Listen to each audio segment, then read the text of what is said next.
Hello everyone, this is Hitechtalk. So Instagram have added a new feature that you can add a small clip video in your Instagram notes. So how to do that?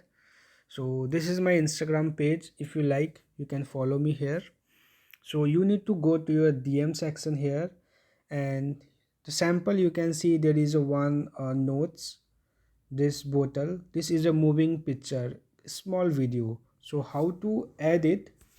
You have to click in your note here, you can see, and previously there was a music option and a note option, but now you can see there is a camera icon is here.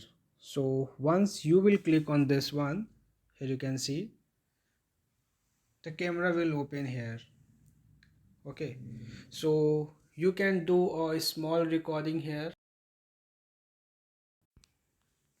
and this is how it will look in your Instagram notes section. Whenever they will be in their Instagram message section, this is how it will look. So you can click on this tick mark if you want to post it, and if you want to re-record, click on delete this card and you can record it again and you can post it. So this is how a new feature work. So this is a new feature. Let me know if you have received this update. So thanks for watching this video.